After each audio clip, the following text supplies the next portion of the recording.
Hello everyone. Welcome to Boss His Money. It's been a minute. I'm so excited to have you all come on this channel today. I have a very special guest to me. To me, he's a brother. And this man has so many titles. I don't know really how he does it, but he's gonna help us today by explaining what he does and how he just do all these things. Today I have a pleasure of interviewing Leonard Mwanjawathu. So who is Leonard Mwanjawathu? Mama, thank you so much for having me, and it's a blessing to have you today. Leonard Manjavant is a husband. Leonard Manjavant is a chief in Pittsburgh District, Eastern Province, Zambia. Leonard Manjavant is an evangelist who loves to go out so that we can reconcile man back to God. Leonard Manjavant is a YouTuber. I love to go out in the community so that people can know what is going on within ourselves. Leonard Manjavant is the president for the Zampitt Zambian Americans in Pittsburgh. Leonard Manjavant is an entrepreneur. Wow. How I do it is by God's grace. When you listen to all these titles that he has, you wonder, how does he do it? When you say you are a chief, is it a real chief? Yes, actually, it's not like the chief from Nigeria. I come from the loyal family of the Mwanjavantus. I am a chief. My mom is acting on my behalf. Even though I'm still over here, I'm still very much in touch with what is going on at home. So all these things, if you look at it, it's concerning about dealing with people, because I come from a background where we deal with people on a day-to-day basis. That's the reason why I can go out and evangelize. I can go out and do YouTube, because I have to meet people. I have to connect myself to people. In most cases, we give an excuse so much. No, I'm in America, I can't do it there. I'm very far from home. I'll do it when I'm over that side. But there must be a reason why God put us in Pittsburgh. So I should not wait to start exercising all these duties until when I get home. So I decided to pick up the duty now, even if I'm still in the States. Oh, this is really exciting. So he's actually a real chief. And when you go to Zambia, in Petauke, you will know that this is a real chief. He has the people and the subjects that he rules over. The mom, like he has told us, is ruling on his behalf right now.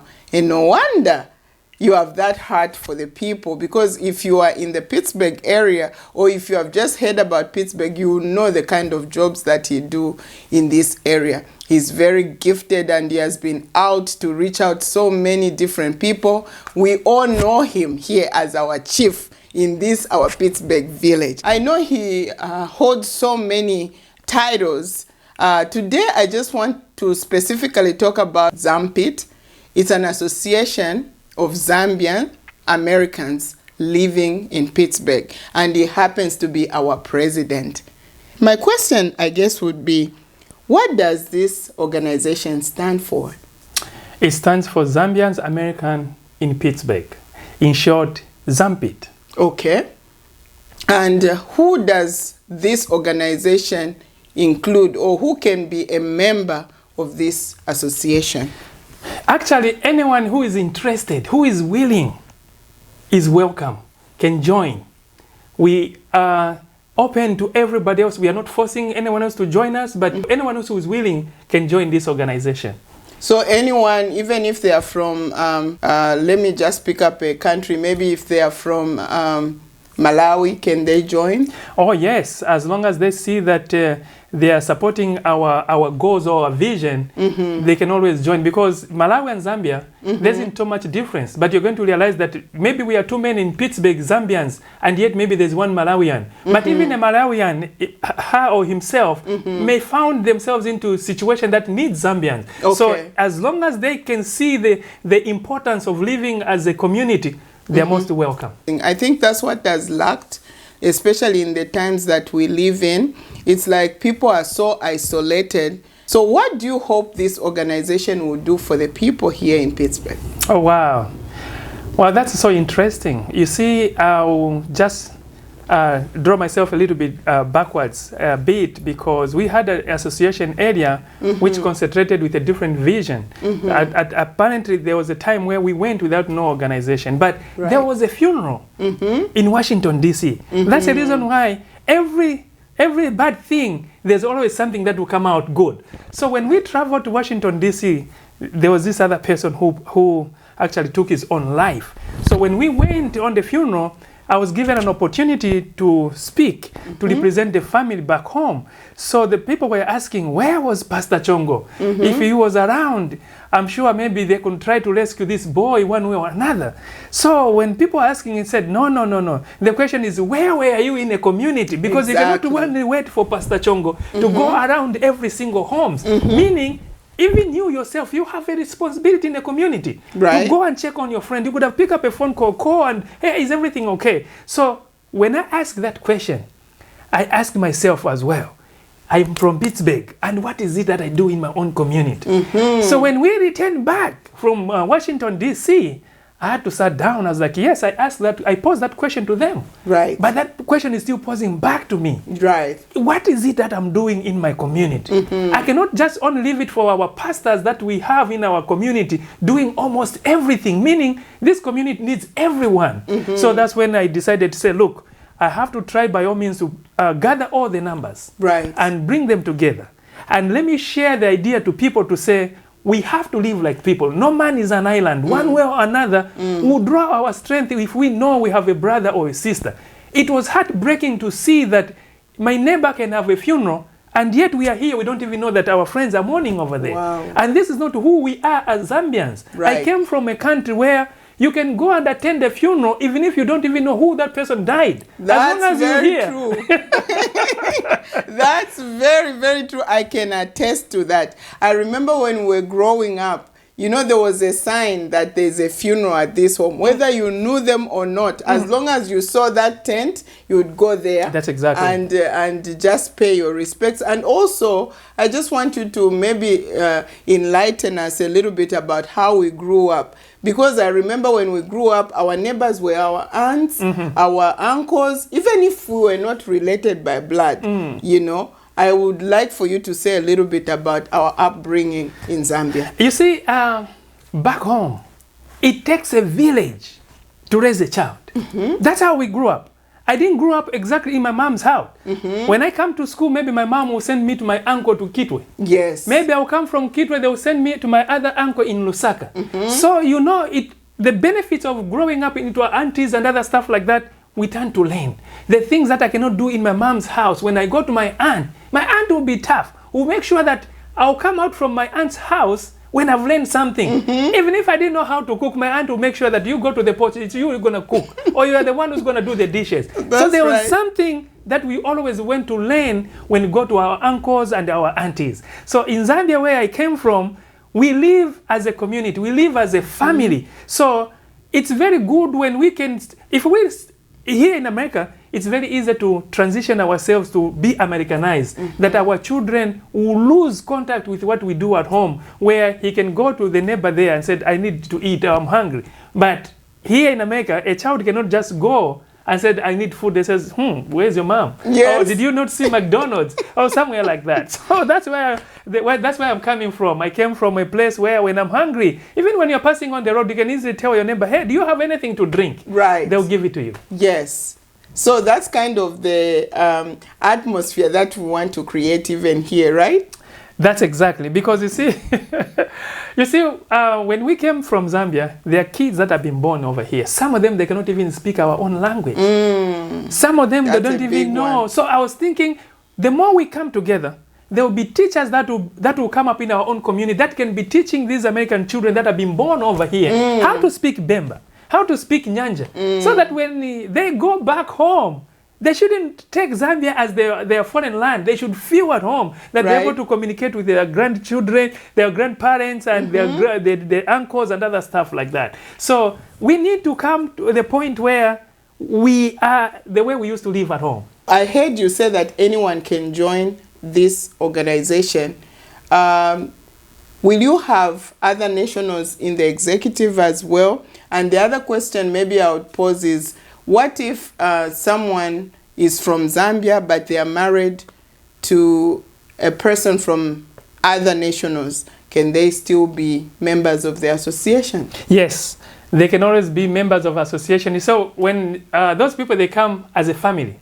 So if one is married to Sierra Leonean, that person automatically becomes a member of our organization. Okay. You mentioned the first question that can they be in the executive? But I will leave the executive part of it to only Zambians because they know exactly what we believe in, how we grew up at home. I didn't want them, if we had to bring them in executive, it's very easy to divert our vision to how they also grew up. But if we look, when we leave the executive part of it to only Zambians, when I talk about Zambia, you know exactly that this is how we grew up. This is how we do things. So I'll try by all means making sure that the executive part remains only for indigenous Zambians. Okay, that is very clear, and that is really exciting to have an association where all Zambians and Zambian Americans can be a part of, where we can learn our heritage, our culture. I like the point of our children being taught some of our local languages.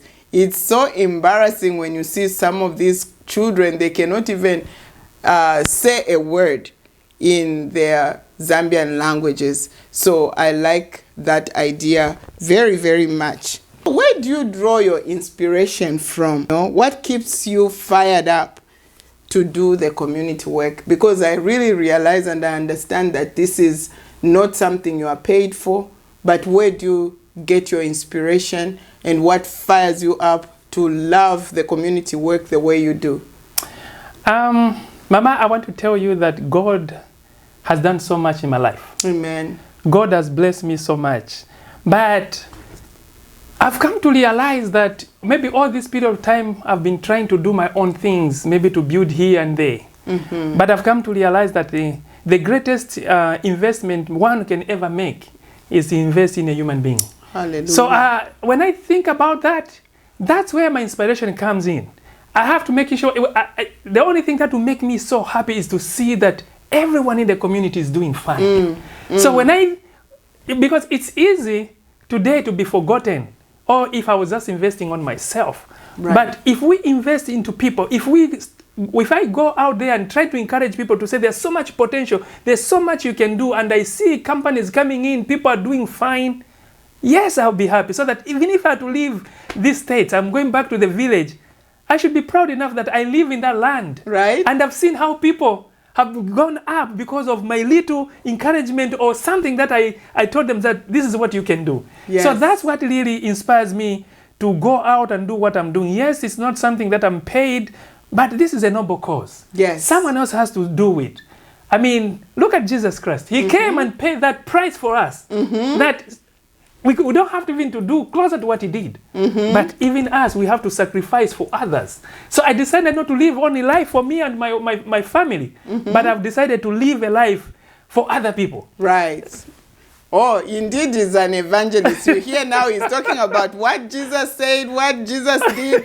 Yes, you can tell that he's really an evangelist and he's using his office really well. Because one thing I've come to realize is that you can make so much money, you can do so much for yourself, but at the end of the day, those things don't make you really happy. But what really makes us happy is being able to give back, being able to help another human being. This is the work that he has been doing in the Pittsburgh area and in the neighboring states as well as in Zambia. So this association, is it just going to be limited in Pittsburgh, or do you have a vision of it going further than Pittsburgh? Oh, that's very interesting.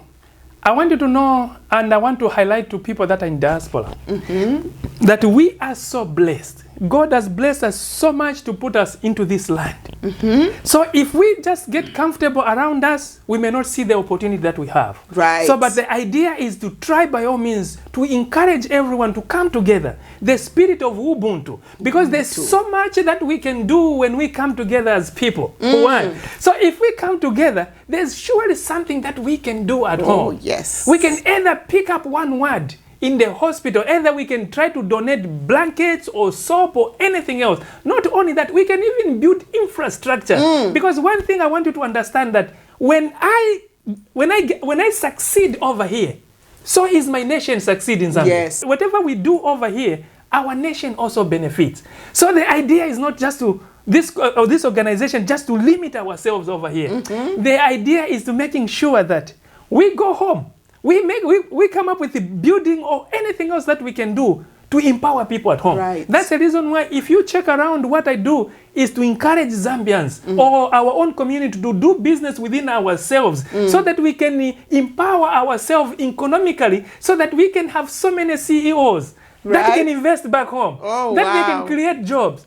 Our only government itself in Zambia cannot do it. They depend into you and me, because we are the asset of that nation. So if we come together, put our heads together, surely we'll be sending people back in Zambia that will be supervising the project and says the Zambians that are in Pittsburgh, this is what they are doing.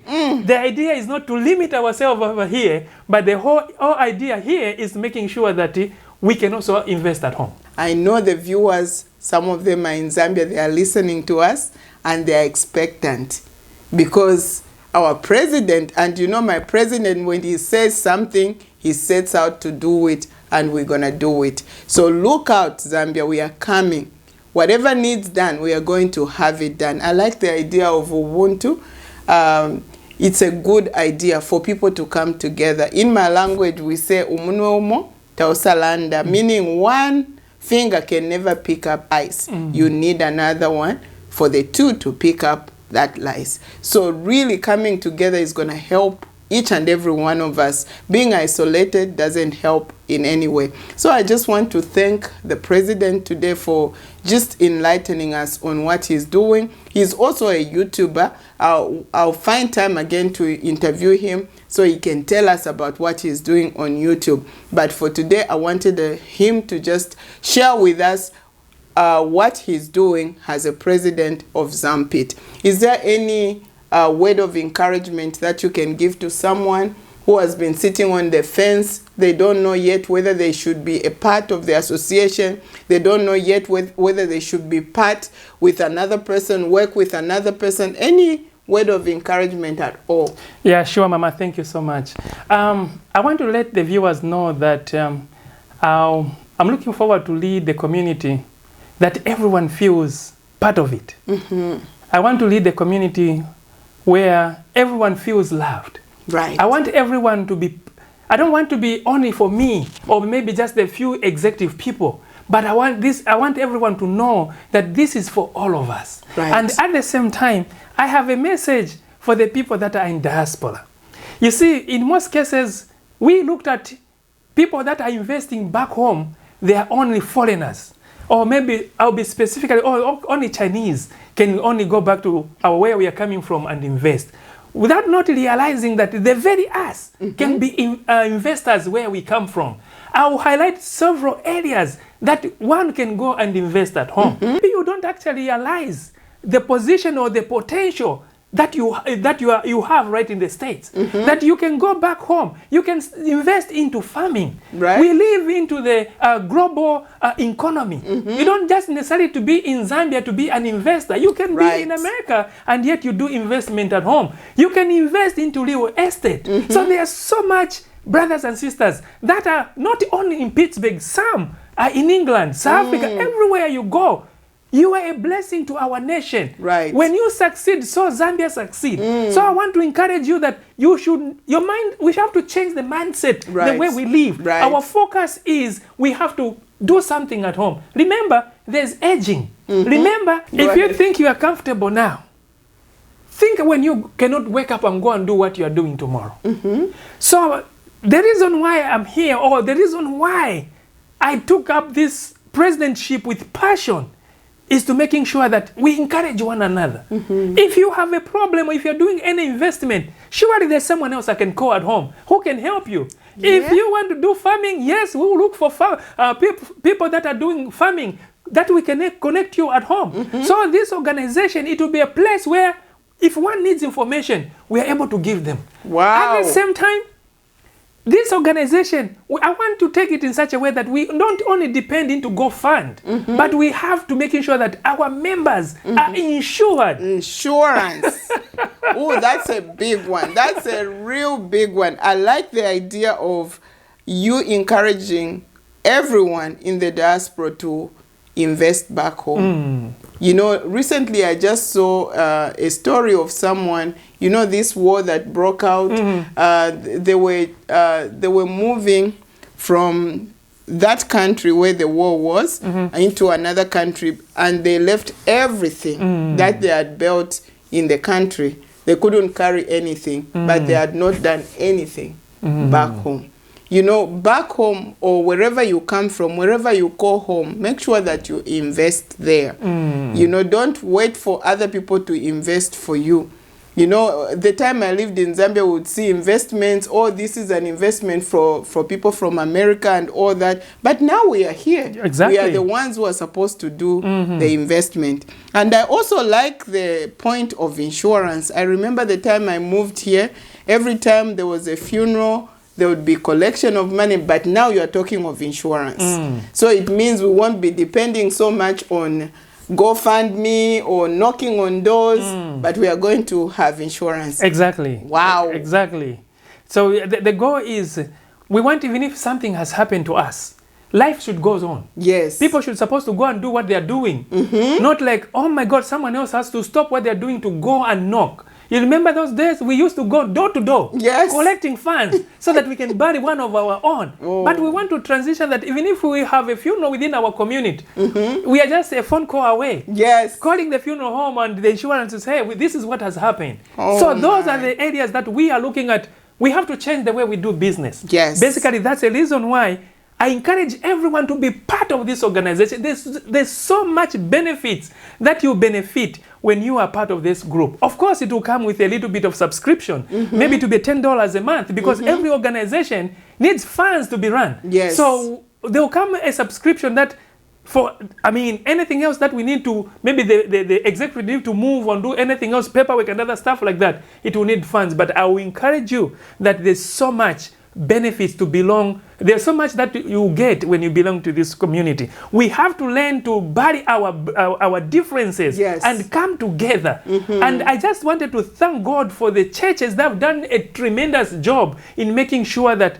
people are informed. People are, when people are in trouble, the churches have been running up and down. So it would be good if the church and the community and everybody around come together. Yes. We can push a mountain. Yes. We can push a I'm mountain. so excited. I am so excited. If you are in the Pittsburgh area, please, there's an association in place right now, and we would encourage you to be a part. And our president is a well-able man, as you have already heard from him. I just want to thank you for logging on, and soon I'll be just asking him some more questions. Look out for the next video. Thank you so much for watching.